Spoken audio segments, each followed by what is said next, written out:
Salut à tous, bienvenue dans cette vidéo. Alors c'est la grande première des vidéos qui seront consacrées donc aux mises à jour.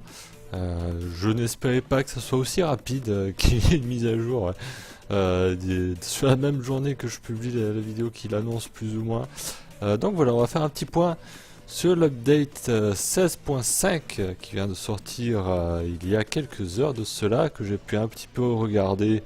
On va pas dire de fond en comble parce que quand même ça serait un petit peu rapide, mais j'ai un petit peu regardé son contenu, j'ai un petit peu épluché le patch note, j'ai un petit peu pu apprécier l'event qui vient de sortir et sa qualité, et je suis assez ravi, c'est le genre de mise à jour qui un petit peu redonne un petit peu de souffle au jeu quand justement ça perd un petit peu de souffle justement. Sans trop tarder, on y va, on va se lancer. On va tout simplement commencer par l'event de cette 16.5. Donc c'est le même système que les invasions, donc les corpus versus Grignard, c'est pareil. On vous demandera tout simplement de prendre parti pour un camp ou pour l'autre. Donc là, ça sera choisir soit du côté de Nefagno, soit d'Aladvé. Vous le verrez dès le départ, vous allez recevoir un petit mail avec une petite transmission assez sympathique. Donc il va falloir choisir entre l'un ou l'autre. Je pense pas, alors ça reste à confirmer, mais je pense pas que la récompense sera fonction de si on a fait vraiment le bon choix ou pas.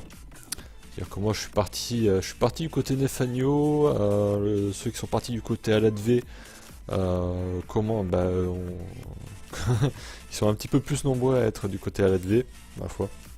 Mais je pense que comme les équivalents des missions Grignard versus Corpus, même si on choisit le camp qui est le moins représenté, on reçoit quand même la récompense, et je pense que ça sera le cas ici. Alors à savoir, je sais pas si certains auront l'un ou l'autre, je ne sais pas, on verra ça dans les jours à venir. Du côté de Nefagno, du côté d'Aladvé, deux récompenses différentes. Alors ça c'est la version originale du Dera. Si le côté Nefagno gagne, on aura donc un Dera Vandal, et du côté Aladvé, c'est une Character Race qui sera de la partie pour ceux qui auraient choisi le côté d'Aladvé. Ou est-ce que Aladvé gagne et tout le monde gagne une Character Race, je ne sais pas. Ça sera à voir sur le résultat de l'event, hein. On verra ça dans pas mal de temps, bien sûr. Donc vous aurez aussi le plaisir de croiser un nouveau mob qui vient d'apparaître, donc ça c'était pas du tout dans le patch note, j'en ai profité pour le scanner rapidement, je n'ai pu le scanner qu'une fois sur les 3 fois que j'ai pu le rencontrer, et encore sur un coup il s'est fait des pop tellement vite. Sur le premier je croyais que c'était Tilregor qui était apparu, mais non c'est pas le cas. Il s'agit bien du maniaque bombarde. Une Manic Bombard, c'est-à-dire un bombardier qui est furtif avec une gorgone. Bon, je sais pas ce qu'ils ont voulu faire. Bon, il est pas aussi inquiétant que le maniaque normal. Honnêtement, je sais pas, ça n'a pas été tellement une rencontre trop difficile. Alors côté ajout de la 16.5, là on commence à éplucher un petit peu le patch note. Si vous l'avez déjà lu, bon c'est pas grave. Alors il doit y avoir quelques trucs que je n'ai pas traduit dans le patch note, des trucs qui étaient peut-être un petit peu secondaires. Mais excusez avant si j'ai oublié quelque chose d'assez important. Surtout que la 16.5.1, justement, enfin on est en 16.5.1, il y a eu un petit hotfix de passage d'ailleurs, qui a modifié, je pense qu'il y a certains bugs qui sont passés par là, j'ai pas eu le temps de d'éplucher le patch note. Malheureusement, s'il y a un ajout important, je mettrai dans la description de la vidéo, ça y a pas de souci. Je mettrai un petit peu le détail de la 16.5.1, le petit hotfix qui est venu régler quelques soucis assez importants. J'ai envie de dire que si vous arrivez sur le jeu maintenant, vous n'avez même pas vu l'espace de la 16.5.0, on n'aura même pas vu, donc ça servira peut-être pas forcément à grand chose.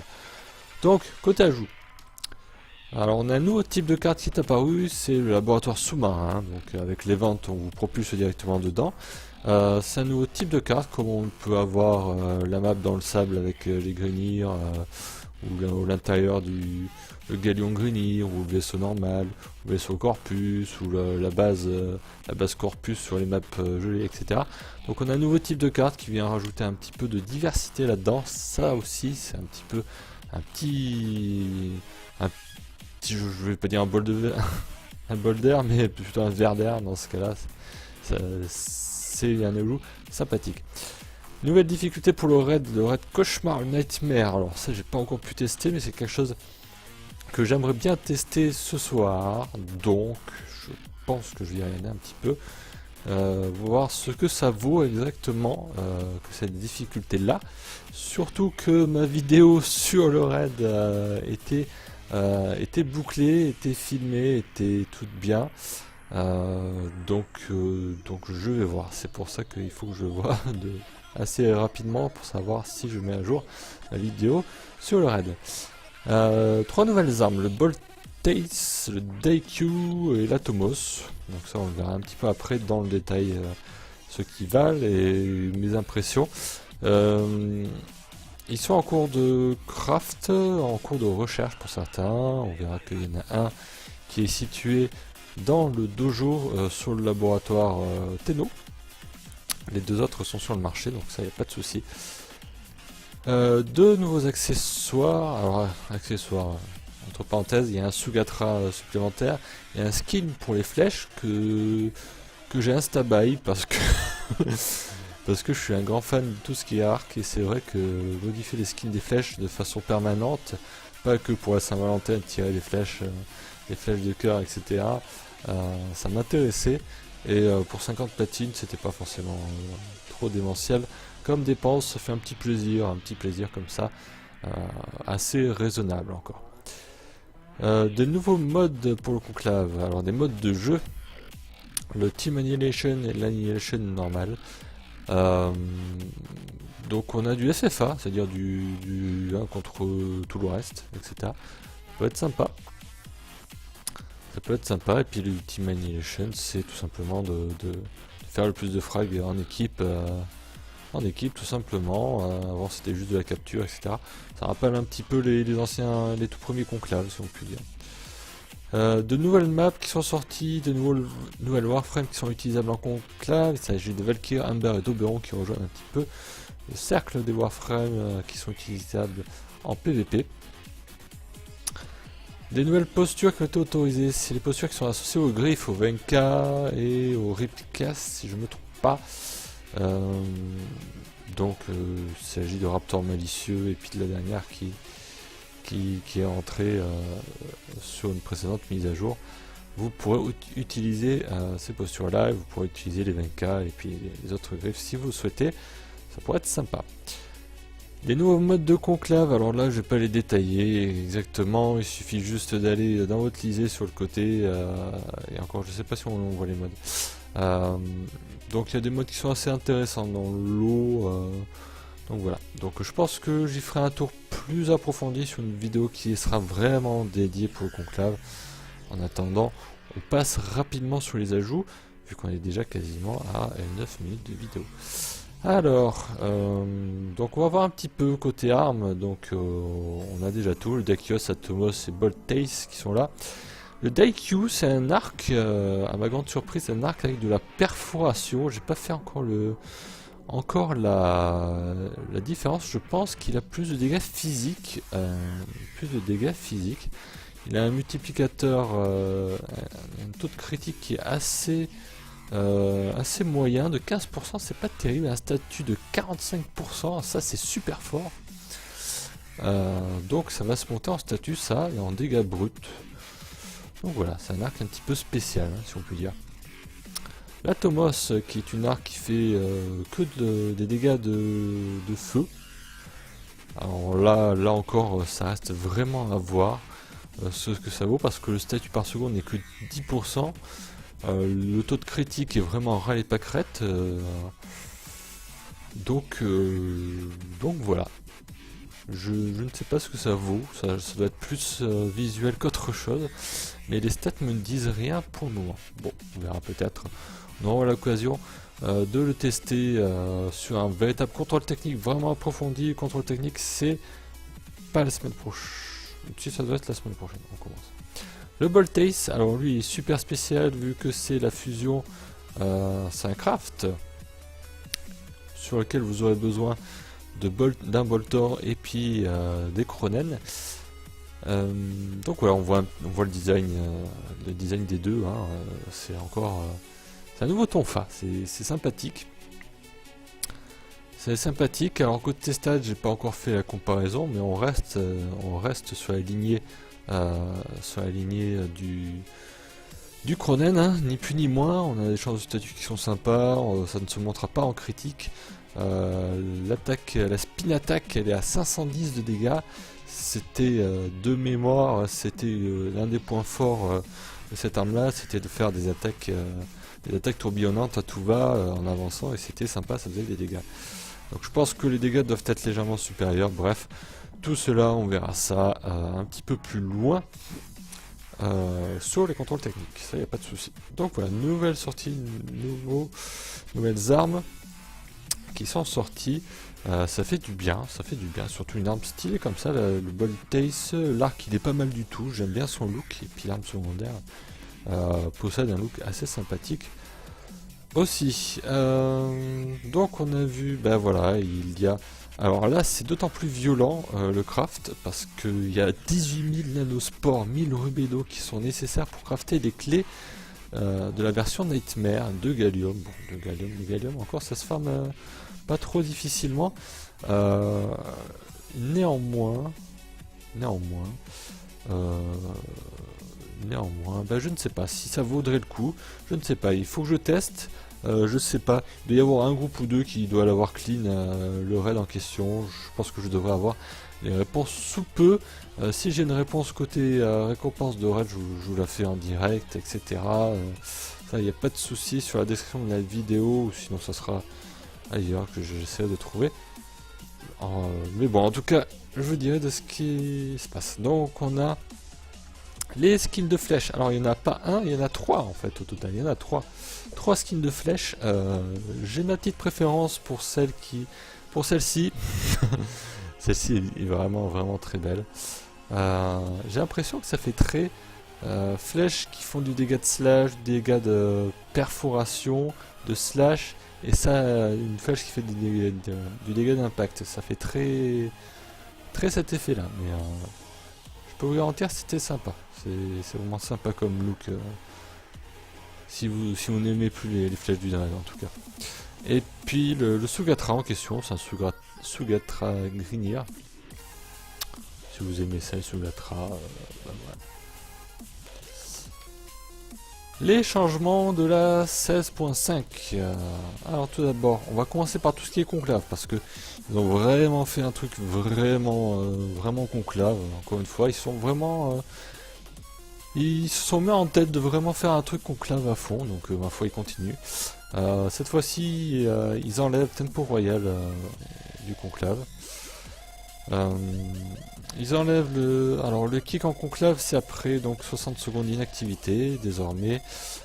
Parmi les augmentations, il y a la charge Rhino qui a été augmentée en termes de dégâts. La durée de l'armure Vex de Chroma aussi a été augmentée. Le MK1 Braton, Gratakata, Gorgon, Magnus, enfin tous les Magnus, toute la série de Magnus, que ce soit le Magnus normal, la Kimbo Magnus, le Sicarus et Sicarus Prime, pareil. Dégâts augmentés pour tout ça, donc je pense que ça va être assez sympatoche d'avoir un petit peu